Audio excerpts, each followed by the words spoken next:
what are you unwrapping? I didn't bring my dice tray, so I'm making one out of a brown paper bag I found on the floor. It's a good job this is just audio, lad. We'll be done in seconds. Smashed it. So you're all in the town of Axe due to your various reasons. You are, the map I sent you before of Viconia and Savai, you can see Axe is in the middle of a forest. That forest is heavily dense with redwood trees, absolutely massive. It's a good, I think when myself and Edward was checking out the map, it's a good like 60 miles across is this forest, somewhat daft. I was going to say the overall landmass is like 3,000 miles width, and then there you go. 1,200. So this is an enormous piece of land. It's essentially split into two countries, Viconia and Savai.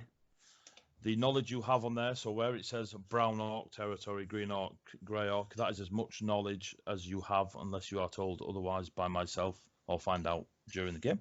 Pre-session 1 talkie types have led you to the town of Axe. If you've got the map up, Axe is in the southeast, and it is near the Ice Pass, which leads into the Pride Mountains and further away. In Axe, you have all made your way there at various times throughout the day. It's hard to determine whether it's autumn, winter, spring, summer in Viconia. You all sit in a tavern that is called the Ice Fox Tavern. You've all got a warm drink of mead, or whatever personal choice you prefer.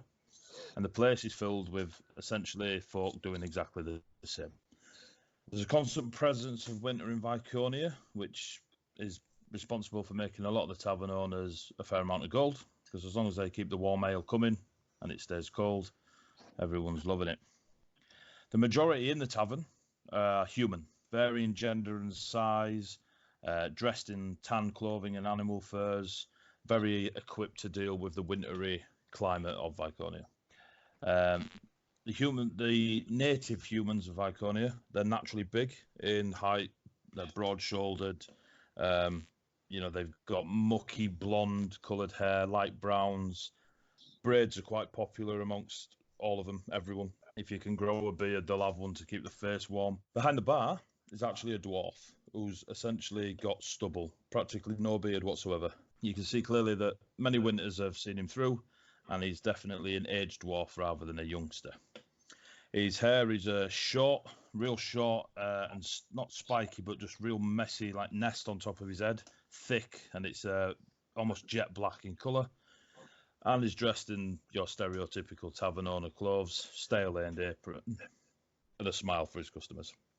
And there is a dwarven child that looks very much like the youth spitting image of the dwarf behind the bar. And she is just singing a song of a miner and a lumberjack arguing which is better, stone or wood. And she's by the fire. It's a real big fire, singing away, lots of people listening. It's mid-afternoon, so people are joyful enough that it's still daytime, but they're not completely gone past it from supping. Going into Axe, the town of Axe, you notice that there is quite a heavy merchant presence.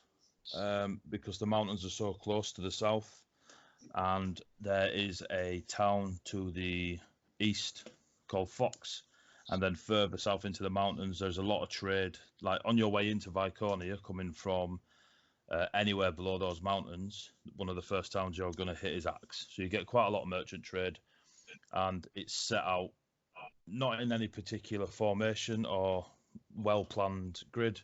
They've just made space where they can amongst this massive forest and set up a lot of merchant shops.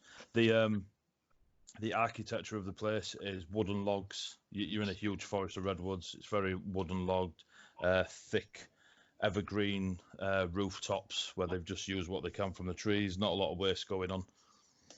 And yeah, so you are now in Axe, in the Ice Fox Tavern. Stood at the bar, you see a tall gentleman. Describe yourself, Eduardo.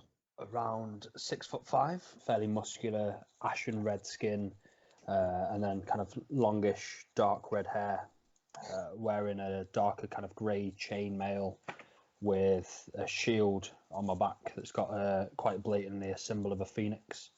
and then like a flail by my side.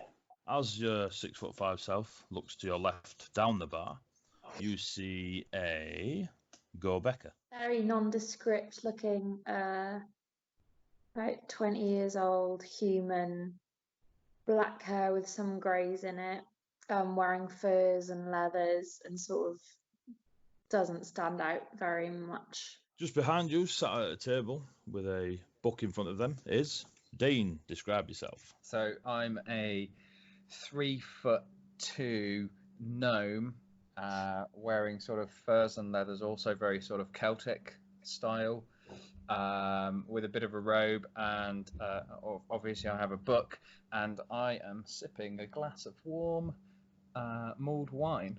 Ooh. Give me a perception check, all three of you. Is that just roll a d20?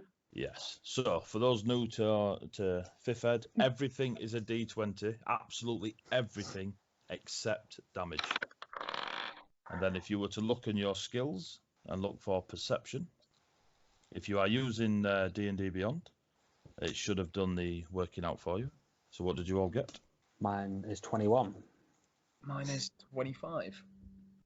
11. Wow, and we are off. We're off. Dean and Eddie, you overhear a conversation going on to your left. There is a middle-aged woman, scraggly hair, tied up with a bit of leather thonging. She's clearly in some sort of, not, I said distress, but she's disgruntled. And she is talking to a large chap who has a long sword on his hip, very like straight back. I'd say has an air of authority, but she's talking to him like he's somebody important, or at least at a level of importance. And she's complaining about one of the local alchemists who is supposed to be supplying her with a draft, a potion, but has heard nothing from it. She's paid for it, and this gentleman is just shrugging her off. As the gentleman shrugs her off, she just turns. She looks downhearted, but she's got a little bit of an anger look in her eye, and she just picks up a stool, stands on the stool, and offers 50 gold to anyone who can bring me my potion. Everyone sort of stops and looks at it like this, a bit of a random occurrence to happen in the middle of a tavern. They don't get many lunatics when they're jumping on the tables and chairs, usually singing along with the young dwarven kid. Some of them just bat it off. One or two drunken types at like 2 in the afternoon that just can't handle their ale, sort of stumble forward to offer their services, but then get distracted by the bar. She looks around the place and her eyes lay on you, Eddie, and she's like, 50 gold? 50 gold. 50 gold, that's quite the price. Who might have taken it from you? Werner. And am I to expect trouble from this Werner? Should I take this quest on? All I care about is getting that potion. And all I care about is who I'm taking it from. Werner is an alchemist. You can ask around. He's worked here for a long time. Werner, he owes me big. It's a big potion. I paid a lot of money for this potion. And you can ask around. Werner is an alchemist who's worked in Arx for a lot of years and usually sticks to his word. And he's not doing so this time. I've sent a letter to him. I've sent messengers. They've all come back empty-handed or just not been replied to. And I either want my potion or my money back. Preferably the potion. Where might I find him?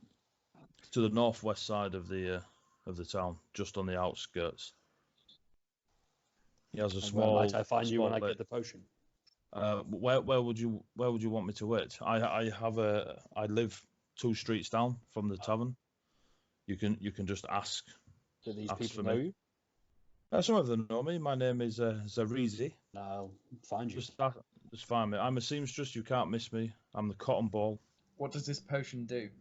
Oh, she turns around as the gnome just chirps up. It's a curative alchemical draft. It's for curing some of the youngers that come and help me at the cotton ball. There's an illness comes in with the winter when it's particularly harsh. Sniffles and snot and coughing. It's not pleasant, but this draft helps a lot, and I have several of these youngers relying on it. Give me an insight check, Dean. 5. 5. Perceptive as fuck, but can't insight for shit. Right. So, yep, you carry on. So yeah, so she just explains that it's for the young ones that come and help her at the cotton ball. Why would you be able to retrieve it, Gnome? She sort of looks uncomfortable as she just says gnome. 50 gold if you can. There's a few people that are just batting her off as 50 gold being a ridiculous reward. Looking to take it on yourself? I look over at the gnome. The same, mate, we need. Pointers, man, pointers. No, I'm happy to team up. It sounds like a noble quest to help the children get cured. Noble quest with a lot of money in it. Might make it quicker. What are your skills? Tap the flail. Yourself? I dabble in magic. Might make quite the team. So will you do it? She's off the chair now and like stood in front of you both, or in between you both, as you're talking to each other. Look at the gnome. I'm like, nod. Yeah, sure. We'll do it. Okay. Well, just go to the northwest side of town. He's got a small private lake. You can't miss it. There's a big alchemist hall. Can I hear all this? Yeah, you can hear it. You just the two of you. It's 25 gold each. No one else seems to have stood up and offered their services, so I guess so. Can I turn around and just be like, I don't need a cut, but I'd be interested to come. And what skill set do you bring to this table? I'm unsure yet, but as I don't need a cut, I'm sure I'll just find something that I can be useful with. I could do with getting it done quicker. 3 people make light work. Many hands make light work. Well, just come to the cotton ball when you're done. Just ask for Zarizi. Your names? My Dragor. would-be heroes. Dragor. Pleased to meet you, Dragor. Fail. But yes, okay. She saw it. Wow. And yourself? She looks at you, Becca. Alice. Alice. Mm-hmm. Oh, okay. Well, I'm gonna get back to work. It's still middle of the afternoon, and the youngers will be coming around to help with this afternoon's sewing. Yes. Obviously sooner rather than later if you could, but I don't want if the draft is made, I don't want it expiring on us. We'll see what we can do for you. Thank you. It's much appreciated. And his alchemy shop was northwest of town. What was it called? It's Vernor's, and it's just called the Green Flask. And is full payment on delivery of the potion? She stops and turns. Yes. If you bring me the potion, I can give you the gold coins immediately.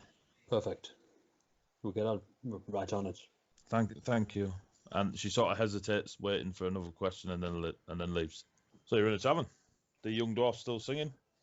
You three have kind of agreed to do what all good adventurers do, and save the day. And I think I'll start introducing myself as my middle name. What do you do, trio? I guess it's we should head to the green bottle or whatever it was called, and The green flask. green flask, and see where this alchemist is. Sounds like a plan to me, unless you have anything else to do. Well then. Let's do it. Cool. You all just leave the tavern? Yep. Finish my wine first. Oh, obviously.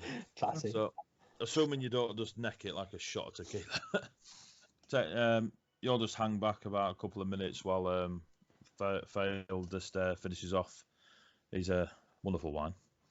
A little smile on his face. It's beautiful stuff. Best in town. You pot off outside the tavern. Instantly, as soon as the doors are open, you've just realised how cosy and warm and welcoming the tavern actually has been made. As soon as that door opens, you get that almost like wet cold hits your face as a breeze just comes flying down the street. It's lovely. So You goes out into the street, and as before, you've got the crunching beneath your boots, where it's like frost comes snow. You can see rows and rows, like real short alleys. Some are long alleys where these merchant buildings, these wooden buildings, have been built, and it's very much it's quite a almost Christmas-esque look. There's lots of green roofs, bit of thatch, and lots of wooden buildings. Everyone's going about the business again, as it being because it's a merchant town. You see the majority of your native Iconians, these hardy, tough-looking folk, just umping and dumping stuff, moving sacks and bales and barrels and boxes from heavy-set horses pulling wagons. There's a few wagons getting pulled by oxen and stuff like this. But then you get a small percentage of the town where they're clearly travellers. There are a couple of real dark-skinned folk. There are a couple of elves. There are a couple of dwarves that are in strange attire compared to the dwarfs that you've seen on your way in here. So they've got they wear a lot of hide rather than furs. You've got folks that are in very colourful get-up that are clearly travelling from further afoot, and they've brought in silks and spices and stuff. Nice curved swords on their belts. You've got some of the elves. What you do discover is 3 days ago, as you're just listening and you're making your way through town, you hear talk of 3 days ago, Prince Johann of Viconia, so the youngest son of the king, was on his way to Ebbendorf in Ravenholm for a big party, apparently. So that was 3 days ago. And you're pottering through and you see lots and lots of different opportunities for merchants to set up shop. They're selling furs, weapons, foods, travel gear. There's just a lot of hustle and bustle where people are bartering and going about their business, trying to sell to the travellers, and obviously the travellers are trying to sell to them. So it takes you about an hour to get through town. The Ice Fox Tavern is not in the middle, it's just off centre towards the southern side of the town. And yeah, so it takes you about an hour. As you start getting to the outskirts of Axe, you can see up ahead of you, like outside, so there's not much of a wall. There's bits of palisade, a wooden palisade, the log palisade around the place near the outskirts, but Axe is such a odd shape, and with it being in the middle of this vast forest, they've never really bothered to put up actual fortifications. They've never been attacked. They don't really understand the concept of an invading army or anything like this. It's never been something they've had to worry about. Cue the invading army. No. So you get to the edge of town. Like I say, there's no like wooden gates or anything like that. It's just spattering of palisade, and you can see up ahead of you, about a quarter of a mile away, larger buildings, again made of wood, but they are quite large. And then just past that, more buildings. It's almost like a complex, and then where you are is a slight gradient raised to where you are, so you're almost looking down, but only ever so slightly, and you can see what you would assume is some sort of water-based area, like a very small lake, pond. This must be it. They said lake. They did. Let's see, there's a sign. To the green flask. Yeah. There actually is a wooden sign staked in the ground with an arrow pointing that way, saying the green flask. Hey. Feel that? Real. So, as you get closer, you can see this massive, like, hall-esque building. The way it's been constructed is far better than some of the buildings you've passed on the way out. It's got more stonework interlaced with the woodwork. It's got a very, it's connected to there's a sturdy, like, wooden bridge behind it that goes out across the water. As you're getting closer, you can see that there is actually, it is actually a small lake. Closest building to you, three large windows, but they're shuttered, and then between the main road and the front door, there's like a wooden shed. In the shed's doorway, there's a woman dressed as she's got like splint mail on, and she's got a sword sheathed on each hip. Looks like alchemy pays well. And if they can afford to pay 50 gold for the potion, I assume so. Walk up to the woman. Well met. How are you doing? Greetings. We're here to go to the green flask. We're looking for what was his name? Verner. Vernon. Vernal. She just looks at you. She's sort of hands, not gripping the swords, but they're resting comfortably. And she's kind of keeping an eye on you. And behind her, there's two more guards that you see on the doorway of the main door to that building. So this building you're at now is a large shed building, and then behind that is the main hall that you saw made out of stone and wood. And there's two guards on said door. She says, "No one's allowed in without invitation. We're merely here to pick up a potion. I believe he expects it." Wait here." And she whistles to the two guards further back. One of them comes running over. Young lad, pretty fresh-faced. She whispers in his ear. He runs back to her and disappears into the building. She just stands staring. Is Vernon expecting trouble? Just stares at you. About a minute passes. Lad comes running out of the building, runs back up to her, whispers in her ear. She just nods. He goes back to his guard position with the other one. "You can leave a message here, and we'll contact you when a meeting is convenient." That's not quite what I stated. I said we're here for a potion, not to deliver a message. Give me an intimidation check. 13. 13? Yeah. She sort of just like shuffles uncomfortably in her stance. I mean, she's a guard. She's used to standing there with her chest out, but having this 6'5" monstrosity in front of her, she's a little bit. She sort of takes a step back or two. You instantly realise that you've got her on the back foot and on edge.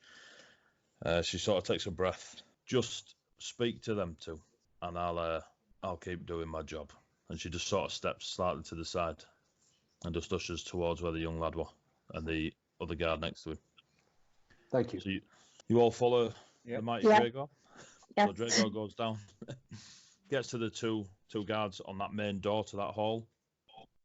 The path veers off left round the building and round the back to where it goes out into the lake. The building that's on the lake is not as big as this hall that you're stood in front of now. And you can see like puffs of smoke coming out of the top of it and stuff. You get to the guards.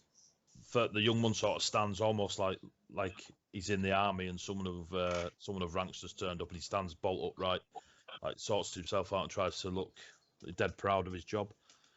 The other one, old timer, has no interest in being stood on that door whatsoever.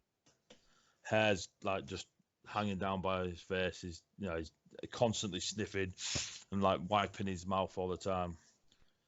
What do you want? Here to speak to Verno. Verno, why? We told you need to leave a message. Did she not tell you need to leave a message? And I said, we're not here to deliver a message. Oh, one of them types. Looks at the gnome. Oh, well, what are you here for? What are you delivering? We don't want to buy anything. Collecting. Have you got an order in? Collecting for a friend. Have you got a receipt? I assume he knows we're coming. Well, we've had words, and you have to leave a message. I'd like to have words ourselves, if that's okay. So he says to the young one, he says, "Aleph, just go in and tell them that we've got some very demanding folk out here." Aleph sort of just stands up and he's like, yeah, and he runs in. Thank you. Before he goes in, he actually unlocks the door, goes in, turns, locks the door again, and he's inside. And the old timer's just sort of looking, resting on a spear. Say again. Quite high security for a mere alchemist. Yeah, well, we always get folks coming around, and he looks at you, always trying it on. It's good money, pays, puts a roof over my head. Why ain't this friend come for it? It's a frail old lady. Frail old lady? Well, thought you'd have different friends. Just my bad for being judgmental. And spits on the floor. I It's need a to get healing some of this potion book. to help young children. So it's obviously needed. He looks around Dragor stood in front of him, then notices you at 3 foot. Okay. Fucking hate children. And then Sure, they might say the same thing about you. I probably do, but I'm the one with the spear. So and then there's a tap on the door, and you hear it being unlocked again. Arleth comes back out. He says he'll see him, and the old guy looks completely shocked, absolutely blown away. All right, in you go. Thank you. It's a good win. Yeah. Just to those two inside. So they step aside, and they open the door. Do you all just walk in? Mm. I give them both a big grin and say thank you kindly, and then follow in. The old timer couldn't give 3 boos. Arleth stands he tries to stand even taller as you say thank you to him. So you get in there. On the front door, there's like a brass symbol that is the shape of a alchemical flask, and then it's got like a greeny ink wash over it. You walk in. The room beyond, I mean, it contains like serviceable furniture. There's no one in there, but it's just general furniture, almost like a sitting room type thing. The door locks behind you, so they actually lock you in. Can one of you give me an investigation check? I will let you 3 decide who, as your teamwork begins. It should not be me. Wow. I'm just going to stare until somebody comes out, so somebody else can do it. As you're in there, just so you know, there is a door straight in front of you, a door to your left and a door to your right. 9. 9. Cool. What I meant to say was I'll... I believe Fail blew his perception score for the rest of the session. That's what happens when you roll a 20 on your first roll. So, your first roll of the thing, it was a natural 20. It was a 20, yeah. Jesus Christ. Well, you've wasted it now. Yeah. So, everything else has been less than 6. Yeah.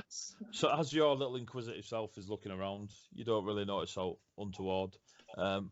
All 3 of you notice that there's a bit. It's like the floor's quite damp. A lot of the floor's damp. Like everywhere you stand is damp. Can I look up and see if there's any reason for it to be damp? You can give me a perception check.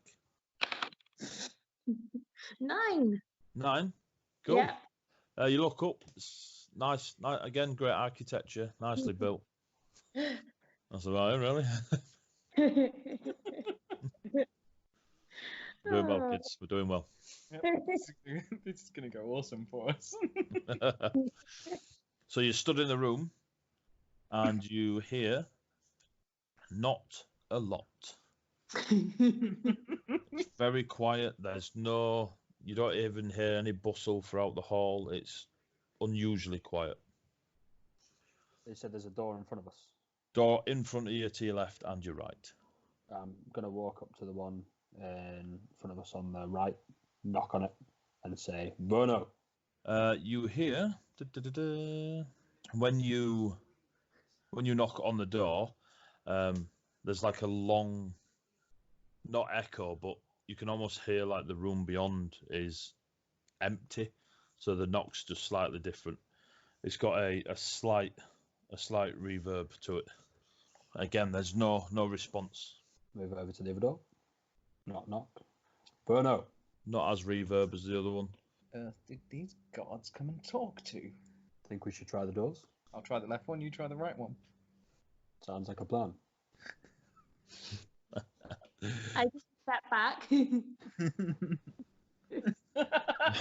Brilliant. So, Mr. Fail, how you try the door and it is locked. Dragor, the same with yourself. The doors are locked. And those are the only doors, apart from the one we came in through. There's one. So when you came in, there's one in front of you, to the left, and to the right. So there's 3 doors. Can I try the one directly in front then? You can, and it is not locked, and it opens up. As you open it, you can clearly see a large oak dining table. It's got loads of chairs around it, covered in dirty plates, mugs. There's loads of flatware heaped on the table. Proper dirt. It's in need of a cleaning. Sitting at the table, fiddling with a large glass vial. Yep. And it's got some sort of like fiery red liquid in the vial. There is a man dressed in robes. They're a slight green colour. He has the little green flask. So like there's a gold background on the green flask just above his like upper like left chest. He's absolutely soaking, like drip, like piss wet through with water. And when you walk in, he just goes, welcome. I'm afraid you've arrived at a bad time. You might want to make an appointment with the guards outside and return later. Or we could just pick up the potion that we came to collect and leave. Have you walked in the room? Yes. He sort of looks at you. Give me a insight check. As he says, I don't think I'll be leaving. Or you'll be leaving. 13. 13? Cool. You notice he's not, like his eyes are not looking at you. They're just sort of looking in the like direction of sound. Not that he's blind, just almost mechanical. Right.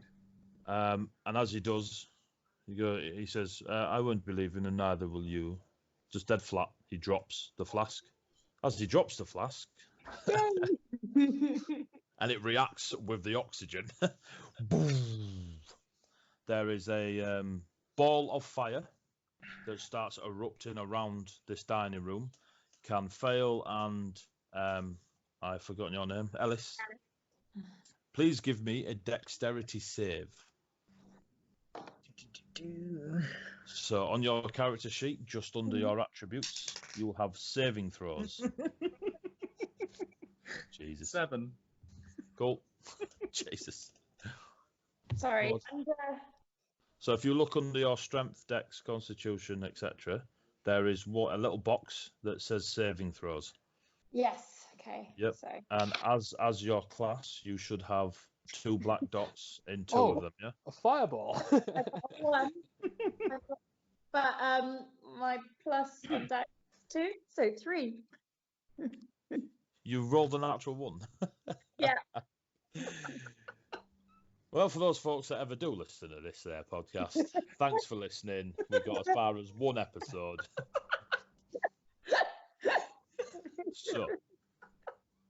So as this rolling fire like bursts forth from the flask as it hits the place, you two sort of look around for somewhere to leap out the way and just jump into each other. Yeah. And you both take 5 points. How's that going to work? Yeah, 5 points of fire damage. Oh. Drago, as you're just trying your door, you hear the slight muffle of voices. Then you hear the breaking of glass. And then a very, very low-key rumble. And as you look across to that door where Ellis had walked in and then Fail had followed her, like wet smoke just sort of billows out, and then there's a faint licking of flames on the floor that you can just see. It's not like a fireball, it's just an alchemical fire. Well, that doesn't seem good. Mr. Alchemist that dropped it is instantly immolated and dies in front of you, unfortunately. Give me an intelligence check. Well, damn. To Ellis and Quill. Not Quill. Fail. 22. 15. Cool. Both of you have now twigged that he wasn't piss wet through with water. He was piss wet through with flammable stuff. Yeah. Let's go with lantern oil or some such. I'm guessing that the little thing he dropped was a pot of alchemist's fire or something. Yep, it was indeed. On your intelligence check, Fail, you've heard of things called fire breath that alchemists put together. Mm-hmm. You've spent a fair amount of time working with those that can recreate magic in alchemical form. Okay. Oh, the magics. Do you two stay in the dining room or do you leave? I am Hello. going to leave and be like, that was a bad idea. Does he just set fire to himself? And us. And the entire room. And You can see little scorch marks over the Ellis human and gnomish fail. They look lovely. Are you going to be okay? maybe with some sleep. Good old sleep. I just keep staring into the room at the fire, like, yeah. I'm trying to see if I'm sensible and decided to pick up any potions. Give me, as you're coming out, as you're now in the room and you're all three of you look in the room, Dragor, give me a perception check. 22. 22. Somebody's holding this group together.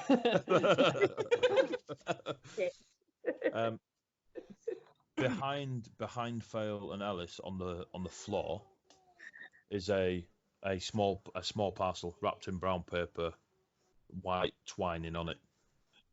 It's like it's been knocked off one of the nearby tables and just sort of fallen under there. You pick it up? Yeah. Cool. Do you open it? No, I'll just pocket it for now. Is the room burning? It's not in the room. The dining room right. that you so you're in the main room that you walked into. You know when you first came through the doors. Yeah. The dining room's on fire. So I picked that up for now. The parcel's in your room. I picked that up for now. Can I look into the dining room and see if there's anything? So the parcel you pick up is long. It's about 10-inch long, and then it's got like a bulky bit in the middle of it. I nearly said the end of it, but then I realised my audience. I was like, "Oh look, the parcel from Summers." So you're looking at the dining room. Give me a perception. Are you going in to investigate, or are you just standing on the edge and perceiving? I'll have a look in there because how bad is it on fire? You reckon it'll probably burn your tootsies, but it won't drop you. I'll have a look in for now. Perception check, please. Oh, that's a little bit worse. 10. Yeah, cool. You now see the said before furniture, plates, crockery, etc., all just on fire, and you can see sat in their chair a burning corpse. It wasn't us. Just want to clarify that right now. It wasn't us. The guy's a nutter. He set himself on fire. Never suggested it was you, but You do notice a door to your left as you look in that leads to. So there's two doors to that. So if I said you had a door on your left door and your right door in front of you.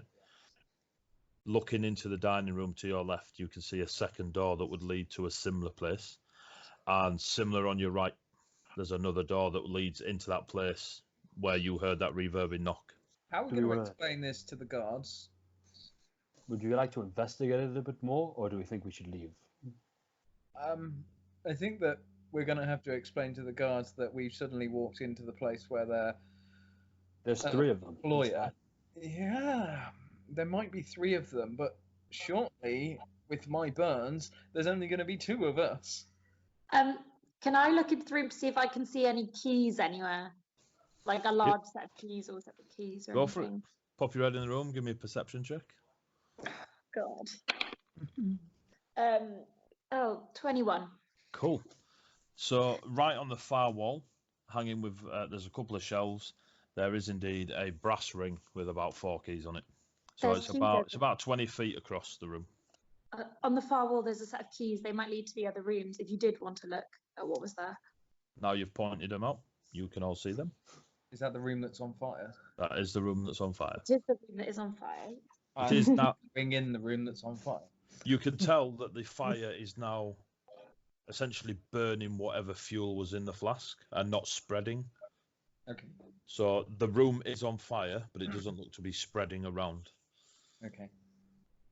Do we reckon we can make it to the keys? You could definitely make it to the keys.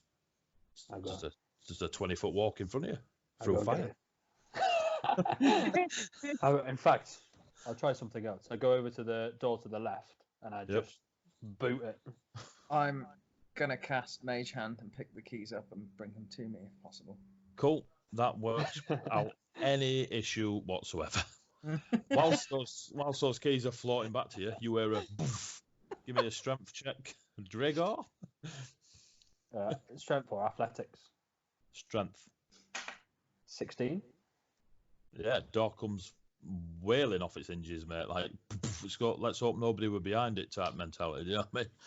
Unless you want someone behind it, who knows? But, yeah, so you just bring your big boot up and just hoof it off its hinges. And it leads into a corridor that there is a door straight across from you, and then a door with a small, like, glass. It's a window, but it's like a viewing window rather than a big window that clearly shows outside and towards the back of the building. And there's a door straight in front of you. And you can now see that secondary door that you would come in from the dining room into. Yeah. Yep. You look over your shoulder and Fail's there with the keys in his hand. Well, in a floating hand. Ah, so that's what you bring to the party. Well, I mean, it's useful unless we already have the, master key. I feel both of our solutions have worked. Do we want to press on? I'll unlock the other door. So as you unlock the other door, you can see that it's a sleeping area, and it's divided by like 2 thick silk curtains in this room that you're in. You immediately see 2 people asleep. Bearing in mind, it's about 4 o'clock in the afternoon. These 2 people are sleeping. You can see their chests rising, the odd little murmur as they sort of roll over. One has real short hair, like a bit longer than mine, which doesn't help for those people listening. It's about a grade 1. Uh-huh. And they're really bunched up. Their blanket is right up to their neck and sort of like just under the ear. The other one's a little bit more like one leg's hanging out of the bunk that they're on, and they've got longer hair. That looks definitely one of the native Iconian lot. Half a braid, like they've decided to take their braid out before going to sleep, and then couldn't be arsed finishing it. A little bit of drool. They look a bit more, I don't know, heavier set. So yeah, they're asleep. You have currently not caused them to wake. Good job. And the on fire keeping is the other dying. door. They're sleeping. I'll have a look round the room before closing the door again. So give me a perception check. 16. Jesus, that was a slight change.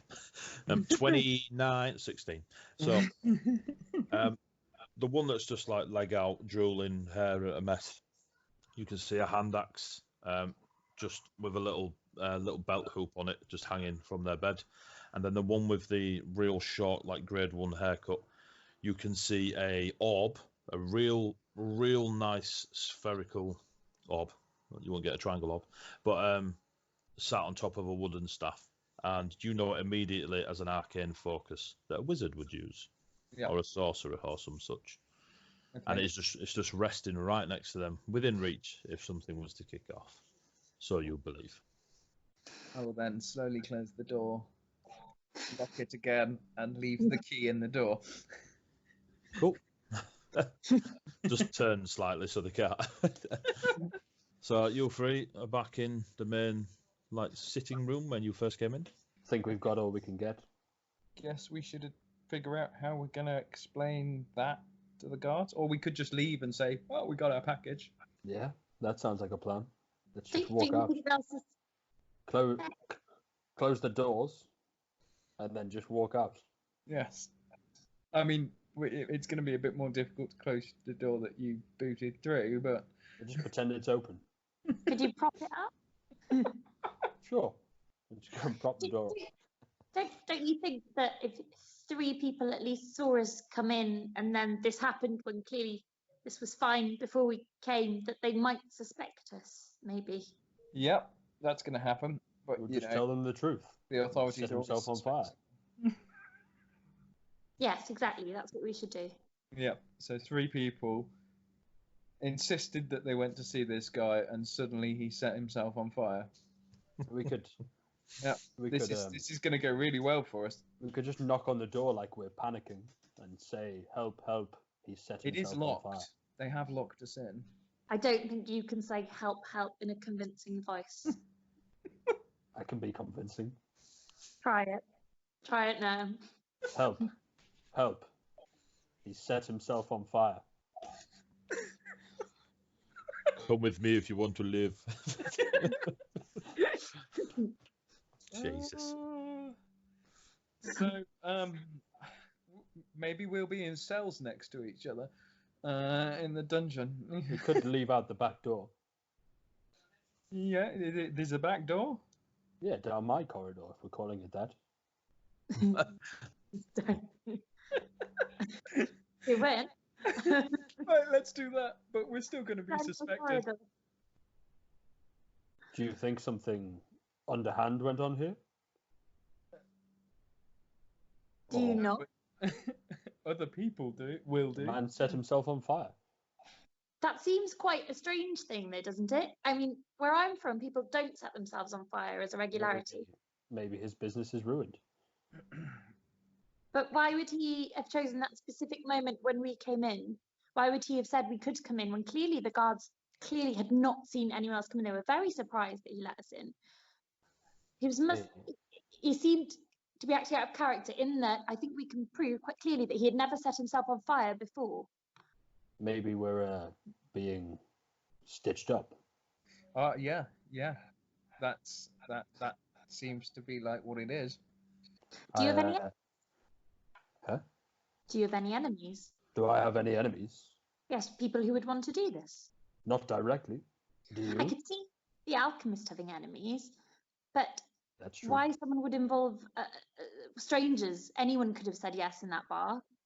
I don't understand. Look like it's us. He did have a weird demeanor before he set himself on fire as well. I'd like to appear to be all there. I head over to the door, like the one where the guy's set himself on fire. Yep. And I focus myself, and I will divine sense. So is that 60 feet? 60 foot. Celestial. An undead. An undead. That's it. Breathe. Meditate. Yeah. So where have you gone to the sitting room? To the room where the room's on fire. Yeah. As you're there, and you're obviously the fire is akin to your beliefs anyway. You sort of reach into that flame and you start focusing on the central part of the fire, that black bit right in the middle that everyone just ignores, but you go deeper and deeper into the flames and you feel your reach, and it reaches out. You feel no fiend, you feel no celestial. And then right on the edge, you think you feel undead, but then it fades and you can't quite work out whether it's the alchemist that's recently died or something else. And then you snap back into the room. Something's What are you not doing? quite right. I thought for a second that I could sense the presence of undead. What, outside? Within the room. Perhaps the alchemist, perhaps not. I'm not sure. I don't know much about the undead, but he was certainly acting strange. What do you mean strange?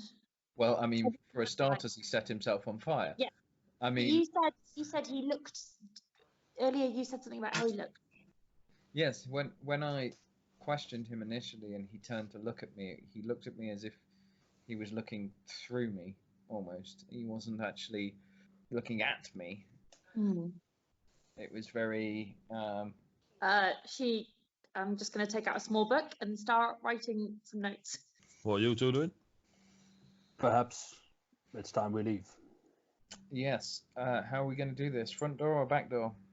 I fear either way we're going to get blamed. I have no qualms going through the front door. Sure. We have nothing to hide. The man set himself on fire. Yes, maybe let's not try to help, guys. Let's close the doors and then just leave and say thank you. We got our package. But we don't know that we did. We got a package. Well, it's the only package that was there. I think the joy is in saying we've got some sort of package rather than it actually being the right one. You know, Right. any package will do in these situations. So, but the last alchemical package we saw set someone on fire and set us on fire. So I'm not so sure it is a good package. I'll pull out a bottle of Alchemist Fire. Does it look exactly the same sort of substance, like a fiery red liquid? That the alchemist had in the room. Yeah. Yeah, but theirs was it looked more potent from your eyes. What Well, is they the just one had- the one in the package that we've got? No, out of my bag. No, it's out of his bag. It's out of his Yeah. bag. So he had something like this. It looked slightly more vibrant, but yeah. Please stop shaking it like that. Volatile. Bag. Yes, let's leave through the front door then and see how Yeah. this goes. Close the door. Just in case this does get a bit aggressive. In the name of the Phoenix, I would like to restore some of your wound or heal some of your wounds. Is that okay? Yes. You That said is- don't restore him. Jesus. Yes. Okay.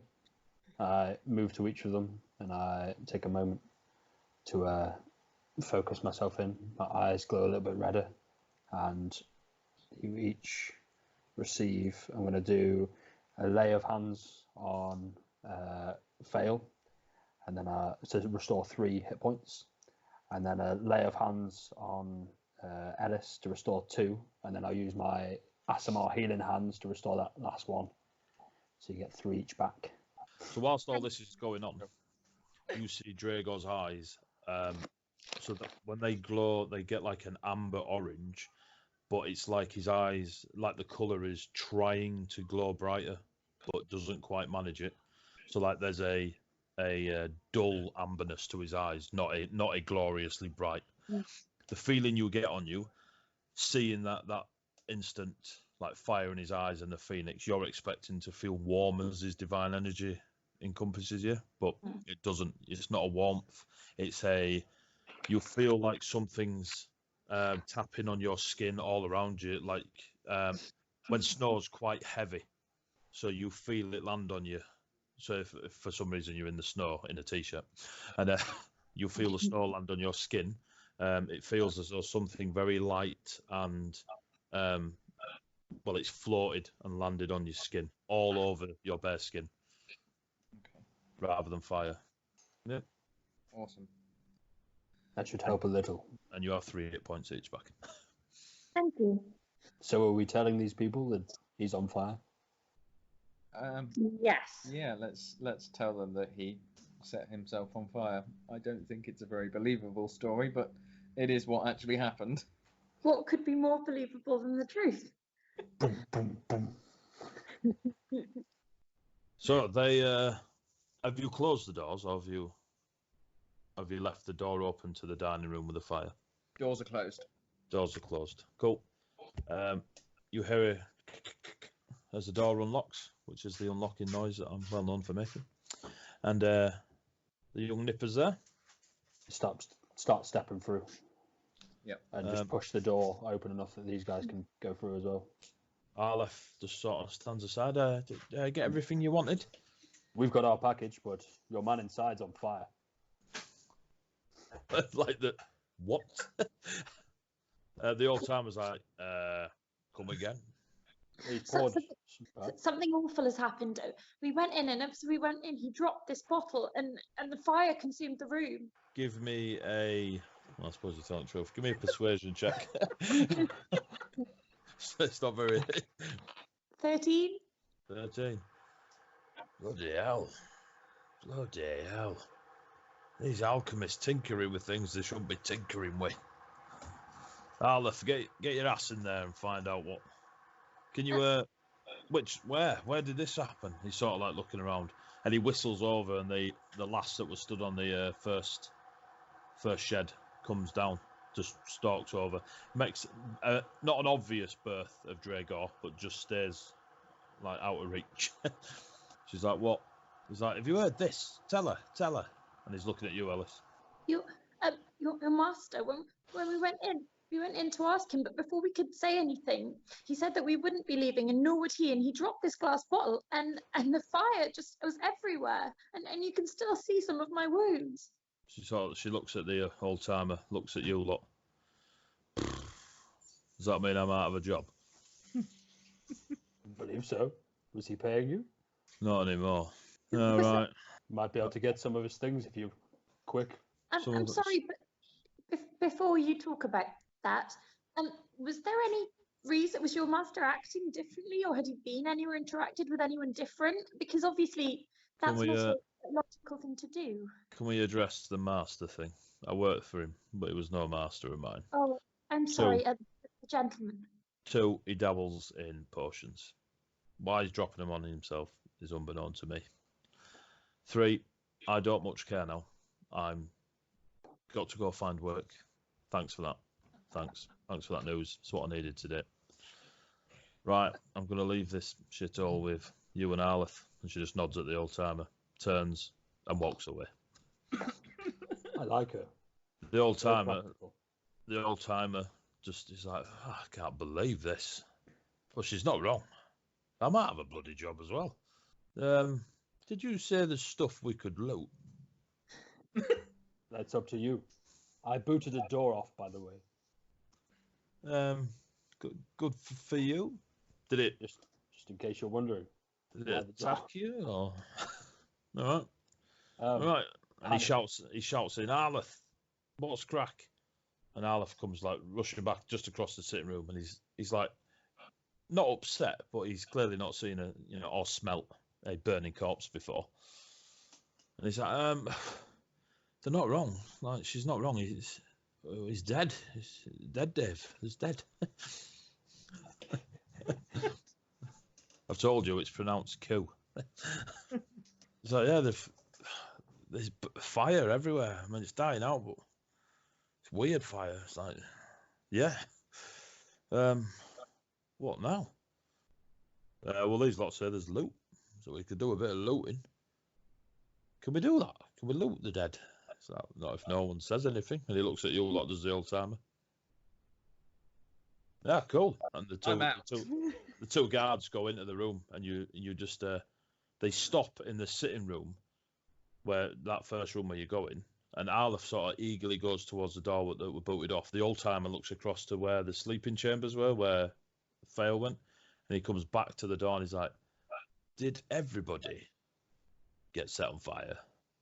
No, just the people in the room.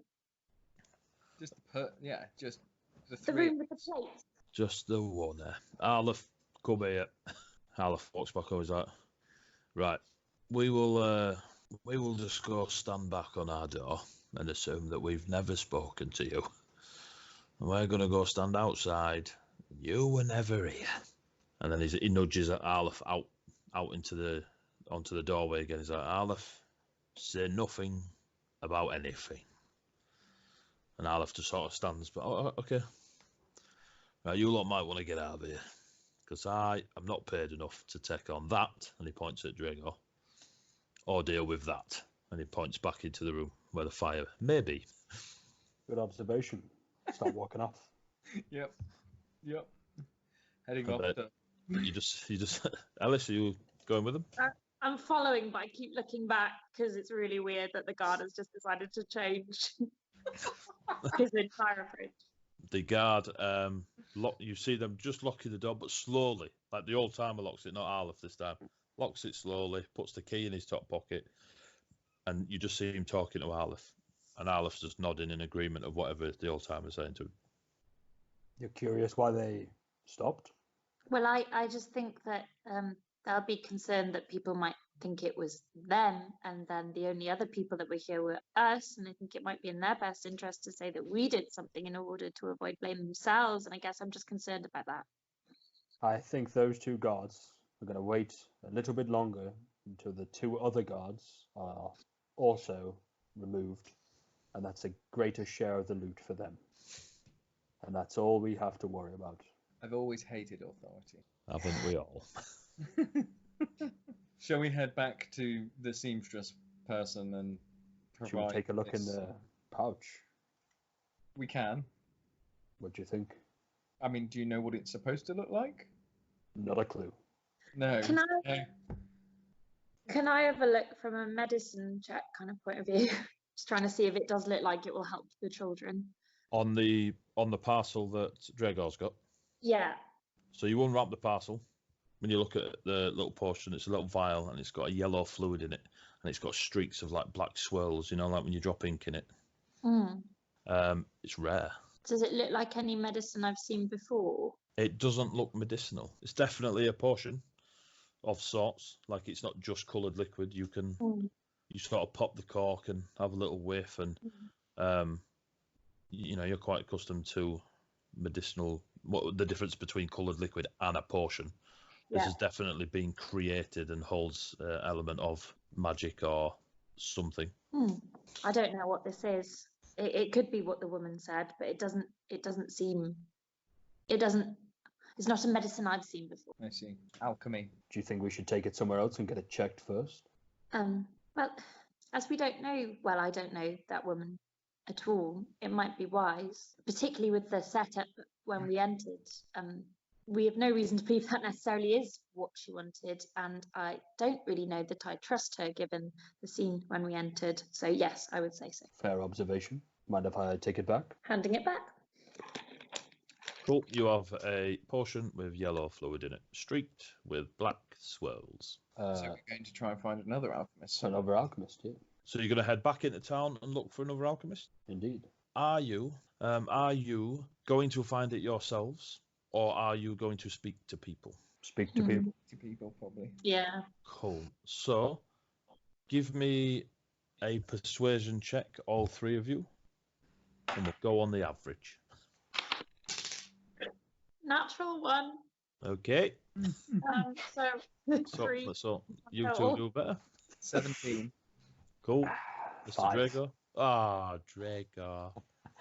I'm an intimidation guy, you know. I'm not here to persuade people. Drago and Ellis just have no luck. I mean, Ellis, you almost feel ignored. Like, it's almost like you've blended in too well. People are just ignored. You're like, excuse me. So No one. that they actually can't see me. Yeah. That's how bad your role was. You've gone invisible. Like, just like Dragor and Fail are like, where the fuck did she go? So, you, Dragor, they see you. They stay away from you. You are definitely seen. Mr. Fail, you are told that there are several alchemists further off to, like where you are now. Then they're not far, but they're now in the town, so they hold shops and alchemical labs in the town rather than such a big fancy estate on the outside. There is one not far from you called the Ruby Flask. Is probably the closest one. Part of a chain. You're in a merchant town. they, Rod Seal naming your shops is a good way of getting found. And they're all owned by the same guy. I guess we'll head there then. Sounds like a plan. Yeah. Cool. So, don't take you long. You turn around, Phil, and you're like, you take a moment to find Ellis, and you realise, oh, there she is. And then you look at Dragor, and he's stood, and there's about a 15-foot clearing around him where no one will step in anywhere near him. There's a place just down here. What are you two doing? I was about to You're suggest the same scaring thing. people, and you're hiding from them. How is this helping us? I'm not hiding. I've been asking people for ages. I even tugged at one man's sleeve and he didn't see me. I didn't say persuasion was my skill set, right? Brilliant. Off you potter. You walking through the streets, crunch, crunch, crunch on the frosty snow, and you get to a fairly decent sized building with a very thin smoke coming out of the far end of it, and there is a pair of flasks that are of brass or some such metal, and again they've got that like inky wash of red across the brass symbol. There's a sign, there's a door. It's not anywhere near as grand as the one before. It seems to fit in with the rest of the building work around here. Cool. You go in? See if it's unlocked. See if they're open. Yes. Yeah, it's unlocked. It's taking you about 45 minutes to get back to this sort of side of town, and then by the time you're thinking, so you're looking at 5:30. Okay. Coming up 5:30 at least. It's unlocked. It's open for business. I think you should speak to them, Phil. You just seem to have a better way with people. Agreed. Yeah, walk in then. Follow Cool. them Do you follow in as well, Alice? Yes. So all three of you walk in, and you're immediately hit with a vast array of smells. Some are like rotten egg and sulfur, like sulphur-esque. There we go. Others are like wood. You can smell different types of wood and these weird oaky flavors on the air. Then you've got a sweetness in the air. It's just horrible. Like this mix of smells is horrible. Coming from the backside of the building. Straight in front of you, it's just an open, square-ish room with a serving desk at it. And then there's shelves all around you with lots of different sizes of vials. Some are empty, some are full, some are half full, some are a quarter full. It looks like there's quite an array of alchemical options in this shop. Behind the serving desk, there is just a thick, heavy curtain that clearly leads, like doorway, that leads to where these smells are coming from. Don't take a genius to work out. It's probably where the money making goes on. Stood behind the counter is an elven lady and a large Viconian chap. They're dressed very similar. They both got these aprons on with lots of little pockets on them and lots of little tools and little spatulas. There's some, is it petal mortar? Is that what you call it? What do you call it? There you go. There's about 3 or 4 of them on the serving desk in front of them. They both got like this, like mahogany coloured hair, braided in, and they look similar, despite one is clearly 5'8" elf and the other one's a 6'1" not Viking, and they're just chin-wagging away cheerfully. You recognise some of the language they're using, Fail, regarding different measurements of what to put in specific portions and stuff like this, and it's all a bit gobbledygook, but you just pick out the odd words now and then. They turn and see you guys as you enter, and they're like, and the elven lass sort of gets a little bit excited, and she stands there and she's got a big beaming smile on her face. The guy next to her, and they stand right next to each other like the proper little married couple they are. You see the wedding bands straight away. Okay. And they oh, hello. And he just nods and lets her speak. I was wondering if you could help. We would like to get a alchemical tincture identified. I was hoping if this is something that you could assist with. What did you get it from us, or is this a gift? You made it yourself? Where did you get it from? Can I have a look? Yeah, sure. Would you show the lady? I pass it over. She's like, oh, big one. And then she gets there, picks the portion up. I know. She's sort of looking at it. She just looks and smiles. And she's looking at it and she's like, I'd need a little bit of time with it. It's it looks familiar, but these black swirls of ink, like this inkiness, that's new. That's not one of our. It's not something I've ever made before. The yellow looks familiar, but it's kind of throwing me off. Usually, some of our go faster portions, as the kids call them, is got this yellowish tint to them, but none of them have this like black inkiness in them. If you were to just take your best educated guess right now, what would you say was the purpose of this? If it was one that we'd made, if you were to take, like, if you remove the black ink side of things, this you'd feel quite imbued with haste if you were to drink this. So definitely not medicinal then. Oh, no, this is definitely not a medicinal. Most medicinal potions, or at least alchemical solutions that we create, are your reds and greens. We don't make anything with this yellow hint to it. This was from the green flask. Really?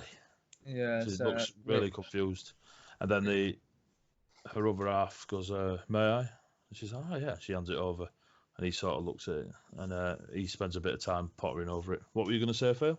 We're just delivering it on behalf of someone, but we're not. We were told it was medicinal, but it didn't look medicinal to my friend here, so we wanted to get it checked out first.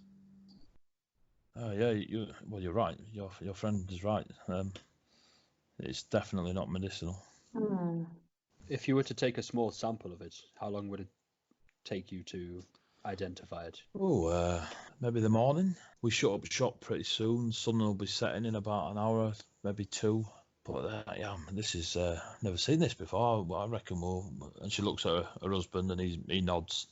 She's like, "Yeah, we'll stay. We'll keep the lab open, and we'll shut up shop. We'll shut up shop, but we'll keep the lab open and have a look." Could you Get back take to you a in the small morning, mate. sample? We can do, yeah. She just gets out like that starts messing about in the drawers in the serving desk in front of her. She pulls out like a small, what's the test tube, and she just like delicately, like you can see her husband sort of like hands going in, and she like slaps his hand, and he's like, get away, and she tips real small, just a few mil into this little test tube, and puts a little cork on top of it. She goes, yeah, this should be enough. Just, I mean, it'll not be of any use, but as in for yourselves. But I could probably find out what's going on with it. What won't be of any use? If you were to drink this few mil, Right, you wouldn't feel the effects of the potion. Sure. I'll put my hand out to take the original. Cool. She gives you the original. Pass it back to you. And yeah, we'll see you in the morning then. Yes. Thank yeah. you Thank very you. much. Just a quick. Obviously, you're working throughout the night. Will you be expecting any payment for obviously looking into this for us? I'd quite forgotten. It's not every day we get these new concoctions. Payment. Yeah, I suppose we'll essentially take what you want to offer us, but we do quite well for ourselves, and we take the fact that you brought a new potion to us as quite a hefty sum. Perhaps we'll discuss Getting it the edge overnight. on your competition, right? She just sort of looks at you, cheeky. Her husband's behind her nodding. No. All right then. We'll see you tomorrow morning then. Okay. Good evening. See you. Remember, Ruby Flask, come back. See you in the morning. Thank you. Cool.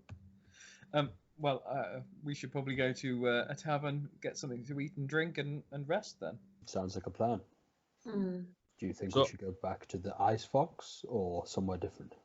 Maybe Somewhere different. tavern closer. Fair. They're pretty much dotted everywhere, as you'd expect in a massive merchant town. The closest one to you is the Mighty Elk. Yep. If you want me to start reeling off my entire town, Mighty Elk it is. there's the Dog and Duck just down there. The British Lion. So you go into the Mighty Elk, and obviously it's similar to the taverns you've been in further down, and there are plenty of people in here. And now it's at that time of day where some of the shops will be shutting up.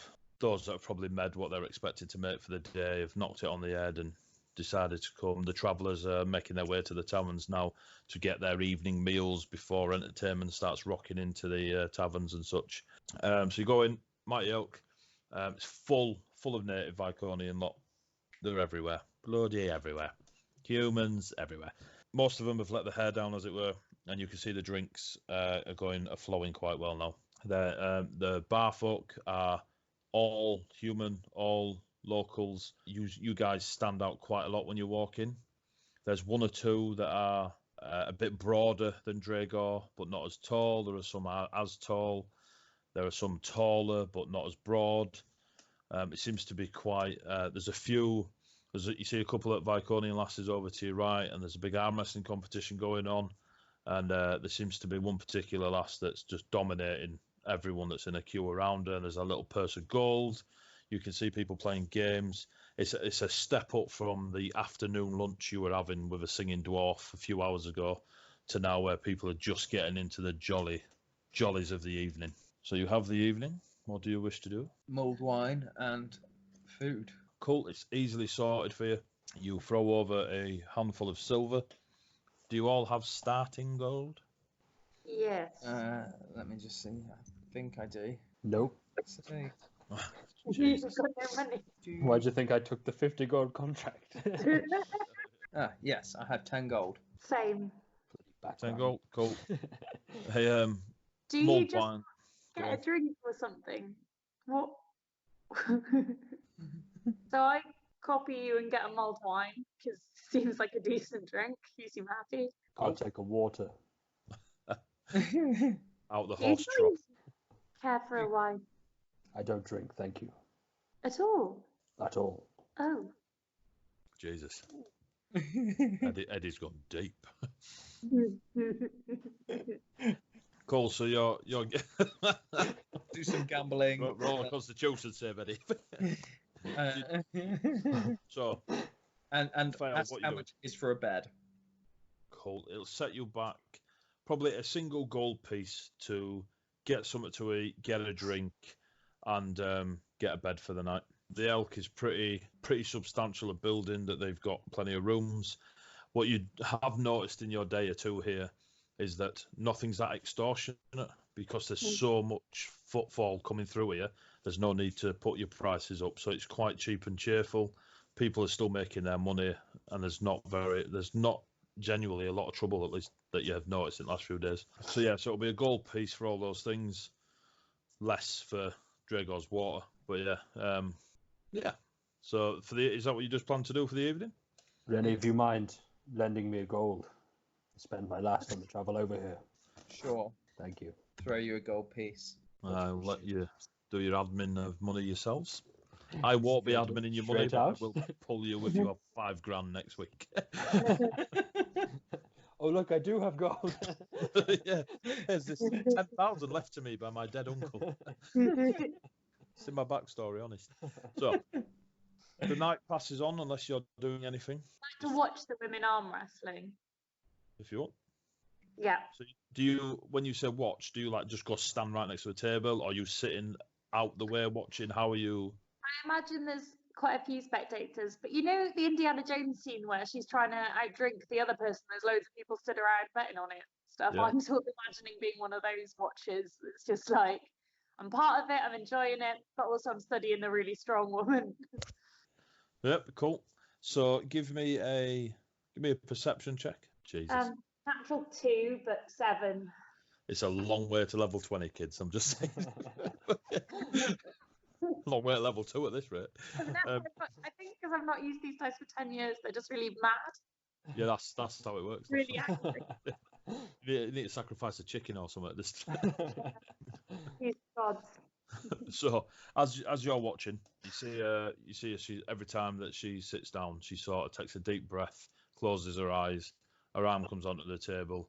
You can clearly see she's she's well into manual labour, whatever it is she does outside this arm wrestling. Thick forearms, she's big shoulders.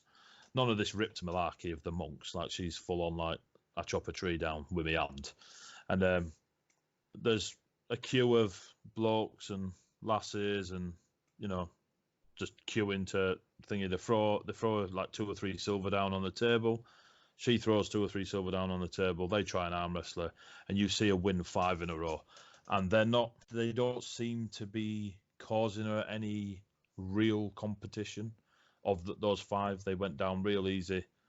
Just absolutely, it's quite an impressive thing to see anyone just destroy 5 people on the bounce, especially come the 5th arm wrestle. Do I hear her name at all? You hear her name. Give me another perception check. Oh, 17. 17. Let me bring it up. You hear her name as Sabella. Thank you. No worries. Drago, and What's up? why don't you have a go? Sure. I mean, you defeated that door earlier, so I think you would be very good. Are Brilliant. you mocking me? Inside Honestly, I'm not. But sometimes I can't tell when you're mocking you. Anyway, yes, you should go and do this. Would it help if you were were mocking me. I guess so. Might spur me on a bit. So are you going to approach the table and try and arm wrestle Sabella? Give it a go. Why not? So you two see, and I'm assuming you're all still there. Drago walked Pays over. 2 silver. Yeah, yes, Have I got what? 2 silver. I'll give you the money. Considering I just borrowed a gold off you, what do you think? I was If asking Ellis if she was going to give the 2 silver for the bet. Oh. I see. I'd like to be your backer for this. Yes, What do I win? Do I win anything for this? I think so. I think you win that other pile of money near the lady. All right, let's see what we But can do. it might be worth clarifying. I go up to the lady. Do I win that gold if I beat you? She looks up at you, like, she keeps going. She looks up, she's like, and then give me an insight check. Insight. 15. Cool. You know when a lioness looks at a puppy? Imagine David Attenborough sat behind her. Now we see the paladin walk into the trap. that's she not gold, silver. I win the silver if I beat you. You do. And it's 2 silver to beat you. Well, it's 2 silver to try. I popped down 2 silver on the table in front of you. She looks at Alice. Oh, okay. Confident. And everyone around us like, ooh. You get a few of the lads and lasses looking at you, and they're looking at you with a bit of a, all right, this 6'5", angelic looking motherfucker. So you sit across from her. All right. She's like, ready, pup. Well, unless you want me to have a warm up on somebody. That's your choice. I mean, I've had about 8 tonight, so I'm pretty warmed up. All right. Do you need a warm up? You could stretch if you want. I might have a stretch.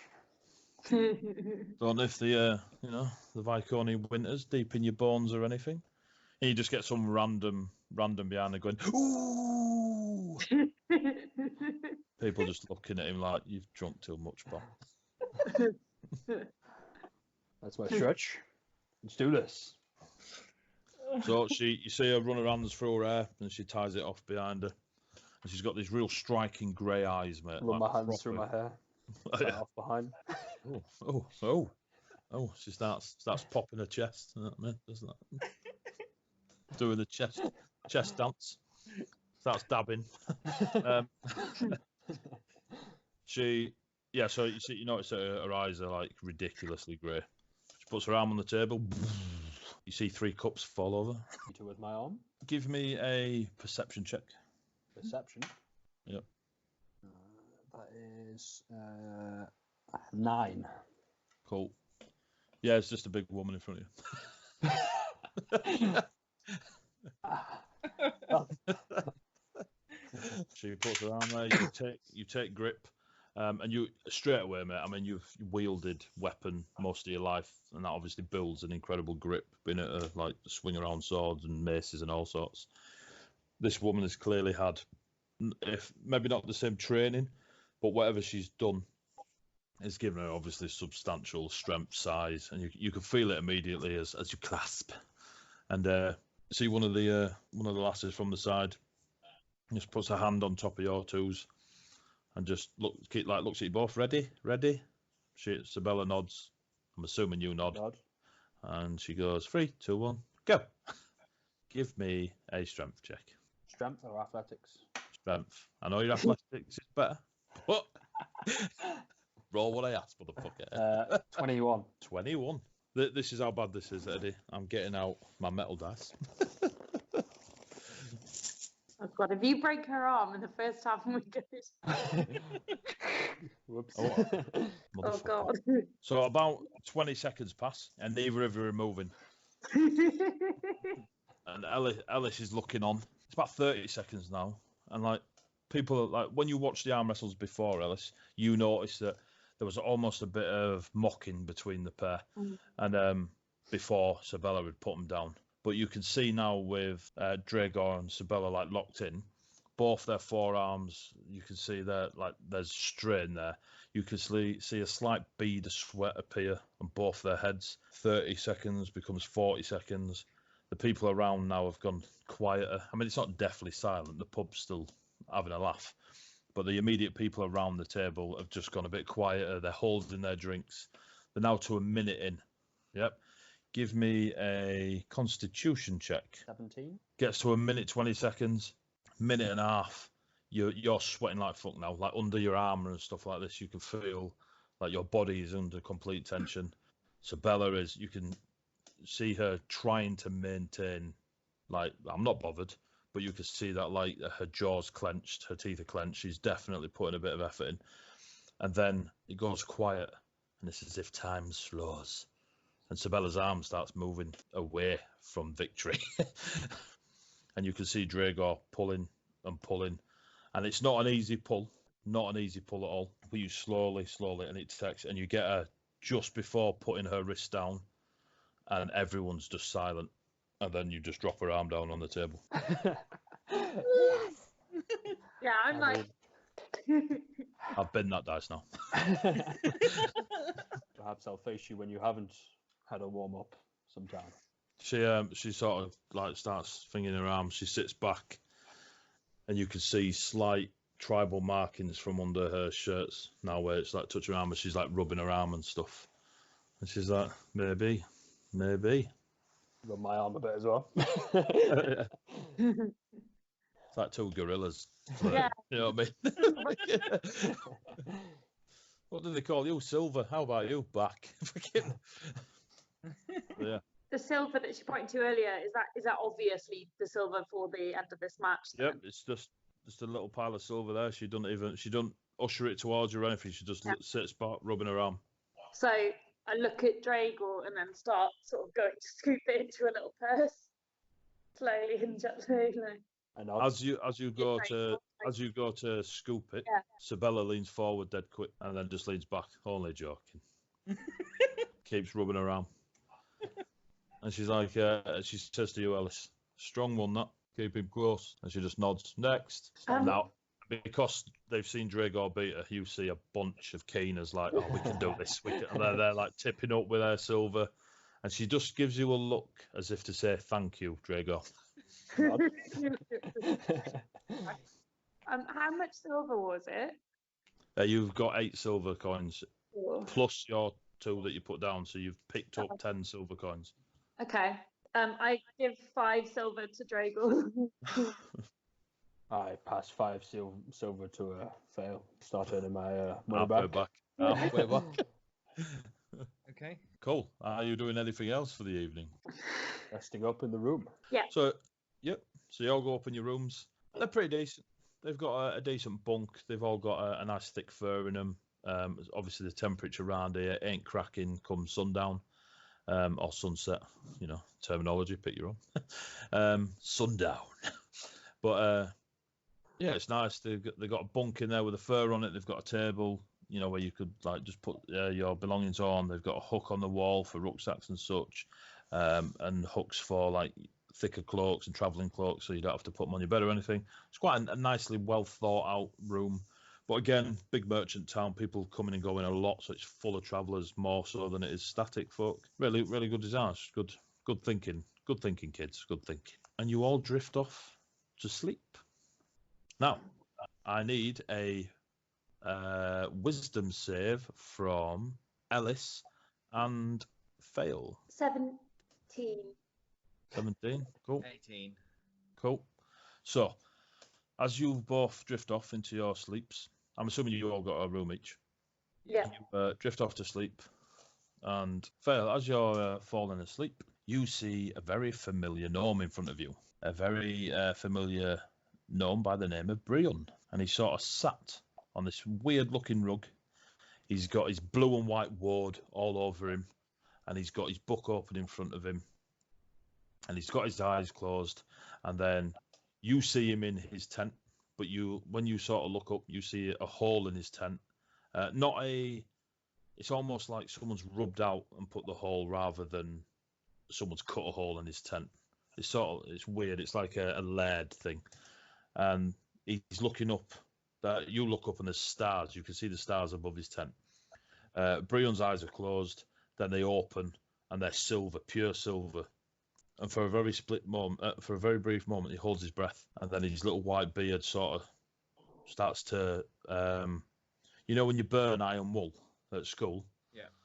and it burns real quick and real like real bright, sort of spreads real quick. You can see his beard sort of not set on fire, but start like disappearing as though it's burnt or burning. It gets to his chin. He sort of yelps in pain, and you wake up and it's morning time. Alice, during yours, you have a dream of not so long ago actually, as it was really comfortable and you were laid on the floor and you're just staring up and seeing all the little twinkles in the sky. And as you're laying there looking up at the twinkles in the sky, there is an enormous bird flies overhead, and I mean it's like makes an eagle look like a sparrow. It is huge. And you sort of bolt upright and you just see it fly off into the distance, and you just remember your original name, and then you wake up. Did we heal any? Yeah, long rest. So if you just tap long rest, so if you go, I don't know if you're on your laptop or anything, long rest is at the top of the screen. If you're on your phone or something, it's elsewhere. You'd have to. But yeah, if you hit long rest, it should give you your full hit points back. In fact, if you tap long rest, D&D Beyond usually tells you what you're getting back. So you'll notice when you're higher levels, it'll tell you what you're getting back. Do I get a long rest as well? You all get a long rest. I wake up at sunrise for the Phoenix prayers. Phoenix prayers. Are you loud or are they personal? I keep it personal in my room. Oh. I'll then get dressed and head downstairs for breakfast. Cool. As you all head down for breakfast, Drago's not quite down there yet. Alice, have you got down for breakfast? No, I try and find a wash basin, like a bowl or anything with water or a mirror or something reflective. Okay, you succeed. I decide to try and make my eyes look slightly more like the lady at the table wrestling yesterday. Oh, the grey eyes. Yeah. Okay, so for your reference, the description is storm grey. I don't want to look exactly like them, but I want to find the halfway between my boring eyes and her eyes. Okay, you give me a performance check. Oh God. 14. Cool. Exactly how you want your eyes to look. You make them look. Trying to look less invisible, and now I head down to breakfast. Cool. Alice walks into breakfast. Give me a perception check. 22. Oh Jesus! All right. I see eyes of grey. No longer blue. Alice walks towards you, and you, for a brief, you're like, you know, when someone's just had their hair done, but they had short hair, but they've just got it a tiny bit short, and you kind of look in and like, yeah, definitely, and you get the strong feeling that Alice looks different. Your guess is her eyes, but you wouldn't bet on it. Oh, you look different. Oh, did you how do you mean? Oh, jeez. Yeah. Did you? No. I thought you looked the same. Then do you come down, Drago? Cool. So as you guys sit and meet and greet, order breakfast, Drago comes down, looking scented, and you all sit round and have your breakfast.